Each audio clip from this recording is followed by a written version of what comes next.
Shalom. Barak Yahweh, Ba'ashim, Yahweh Shai, Ba'ashim Rakakadash. All praises and glories definitely do, especially in the times we're living in. Much respect to the apostles and others of Great Millstone, and to all the brothers out there doing the work. I say Shalom. All right, we're going to do a breakdown of Ezekiel chapter 35. All right. So before we get into it, let me say, again, the scriptures are full of allegories. Again, done this many times, so have the other brothers and the others, right? What is an allegory? It deals with symbolism, people, all right? What's an example of that, all right? We'll come back to this, all right? An example of that, there are many examples to give you, but we're not going to do that, so try to make it simple here. Let's go to Deuteronomy 28. All right, these are the curses, and for example here, the blessings that you're going to have in the kingdom will be from verse 1 through 14, okay? The curses begin from verse 15 through 68, all right? Now, we're going to jump to verse 48 and 49, all right? To show you what, an allegory is, right? Therefore, thou shalt serve thy enemies, right? Because we broke the laws, statutes, and commandments. We broke the covenant. All right, this is why the earth was given into the hands of the wicked, all right? We read that Job 9:24, covereth the faces of the judges. The judges are the Heavenly Father, Yahweh, his son, Yahweh Shai, and the prophets, the Israelites. You Negroes, Latinos, and Native Americans, all right? Both the northern and the southern kingdom. Okay, so thou shalt serve thy enemies, right? Which the Lord Yahweh shall send against thee. So the Lord sent his enemies, our enemies, against us for breaking the law, statutes, and commandments as a punishment for breaking the covenant, all right? In hunger and in thirst and in nakedness and in want of all things, all right? And he shall put a yoke of iron upon thy neck until he have destroyed thee. See that? Now, who did that? Right, Esau, Edom, right? Plus the other 16 heathen nations. You understand that? Okay, all right? So, next verse, to show you an example of allegory, okay? Because it already mentioned thy enemies, right? Now, it's not going to give you the name of the enemy in this scripture. It's going to give you an allegory, a symbolism. Yet, and still, he's pointing the finger at you-know-who, all right? So let's read it to show you. Verse 49, and the Lord Yahweh shall bring a nation. See, it's a nation of people, right? Against thee from afar, from the end of the earth, as swift as the eagle flieth. There is your allegory. There is your symbolism. Okay, the eagle. So you have to understand, right? When you understand history, this isn't about just accepting the word that us brothers are telling you, which is, of course, the truth, because the research has been done. We always tell you, look it up for yourselves, okay? So the eagle represents, it's the allegory, it's the symbolism of all the Edomite nations throughout history, going back to the Greco-Roman empires, all right? Germany, France, right? The British, Spain, the Edomite beast system. Do you understand, people? Do you get it? And of course, the eagle flieth here in America, right? The Edomite. This is the land of Edom. This is, and the capital of it. Okay, this is the Basra of Edom. All right? Now, do you people understand? So you have to understand that this is about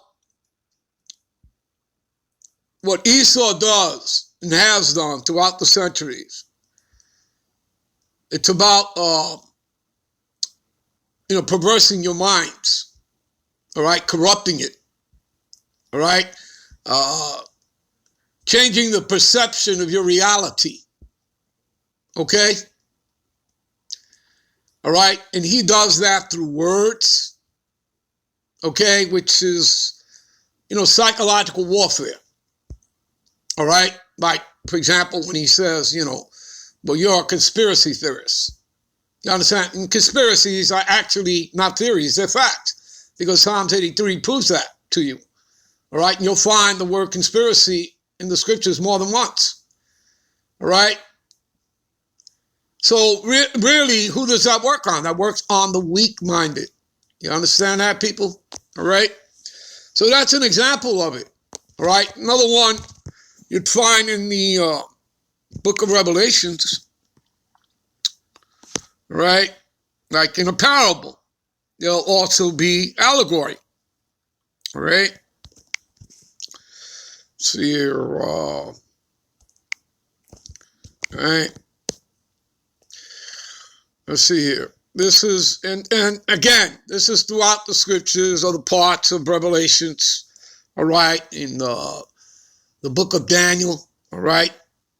Chapter 7, all right?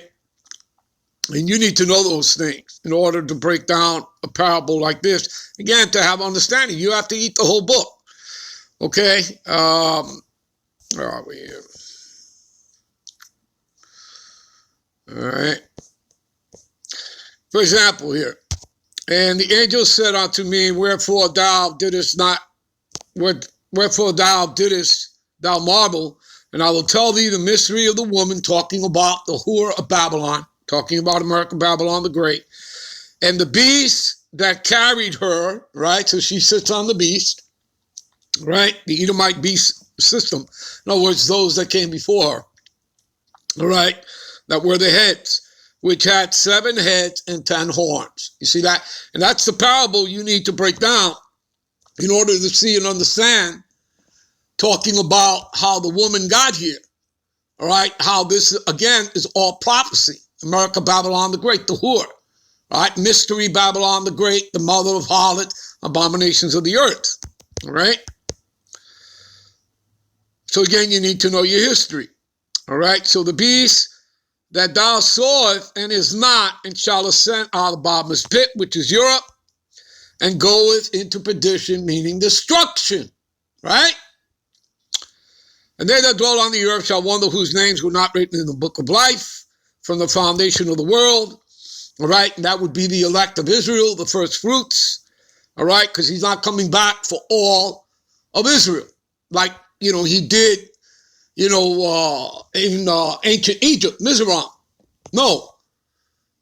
He's coming back for the elect, each of the elect of the 12 tribes, okay?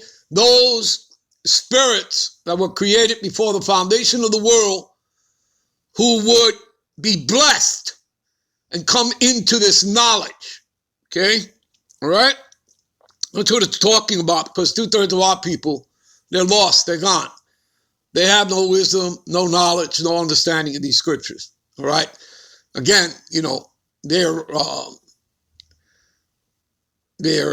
perception of reality has been changed. You understand that? All right, to the way Esau wants it. So they're destroyed, all right, spiritually and mentally. They're part of the congregation of the dead. So here is the mind which have wisdom, all right? Okay, here's the mind that has wisdom, all right? The 7 heads are 7 mountains. See that? That is an allegory. That's symbolism, because the mountains represents nations, governments, kingdoms. Do you understand that, people? All right? On which the woman sitteth on. You see that? Right? She's riding the beast. Beast, 7 heads, 10 horns, all right? Let's give you some better understanding about something. Give me a minute. Take you to a picture, because again, sometimes we have children amongst us, and they don't understand unless we show them, some pop-up pictures, okay, to make it even simpler for them. So let's do that. Give me a minute. All right, you see what it says here? The beast with 7 heads and 10 horns is NATO, all right? And the EU nations, because the EU nations are the political and financial arm. NATO is the beast itself, because that's the military arm, the iron teeth of the Edomite beast system, all right? And of course, America Babylon the Great is not a part of the EU, but she's always been a part of NATO. And you might as well say has acted as sort of the head snake of NATO. All right, and together that makes up, right, the EU, NATO, and America Babylon the Great. They make up the Edomite beast system, the last leg and extension of the revived Roman Empire, the fourth and last beast. You understand that? Okay? So, in other words, America is an extension, see? The last leg and extension of the revived Roman Empire. And she is the 8th head, and we'll get into that because that's in the parable, all right, which comes out of the 7. And we're going to show you who the 7 previous were, all right? So you see, and we're going to get into the parable. So before we do, the parable tells you that there are 7 kings. Kings, again, allegory, short for kingdoms, all right? Nations, governments, and you see, Jermaine, it'll ask, 5 have fallen out of the 7. Here are the 5 that have fallen. Germania Major, right? Germania Minor, okay? All right? The Greeks, the French, and the Spanish. Those are the 5 fallen kingdoms that the parable will ask you. One is, the one that is during the time that John the Revelator wrote the book of Revelations, is the British Empire. You see it right there. All right, so that's 6. All right. All right. Excuse me. So lock it for that. All right. The 5 that have fallen, again, are Germania Major, Germania Minor. All right. The Greeks, the French and Spanish. Those are the 5 fallen. The one that is the Roman Empire, all right, which is right here. Then the parable will tell you, 1 is not yet come, but when he come, he must continue a short space, okay? And that would be the British Empire. So there are your 7. You understand? There's your 7. Now, where does America, Babylon the Great, come out from? She comes out of Great Britain. So she comes out of the British Empire. You understand that? That would be her mother. Okay? How was America started? 13 British colonies. You understand that? Okay? So, and again, you read about this in Daniel chapter 7. All right? You read about, the 7 heads, 10 horns, and yet another little horn came up amongst them. That little horn is America, Babylon the Great, because she comes out of Great Britain. Okay? And she was started by 13 British colonies. And again, the 3 that she plucked up are who? She fought the British for independence, fought Spain, and fought France, right? You get it, people? You understand? All right. All right. You understand all that? Okay. Right? Because here's the deal. And there were 7 kings, short for kingdoms, just an allegory. All right. 5 are fallen. Right? Germania Major, Germania Minor, the Greeks, French, and the Spanish. Okay? The one that is the Roman Empire, right? During the time John the Revelator wrote this, he was in the salt mines, political prisoner under the Roman Empire. And so that would be 6. And the other is not yet come, is the British Empire. And when he cometh, he must continue a short space, all right?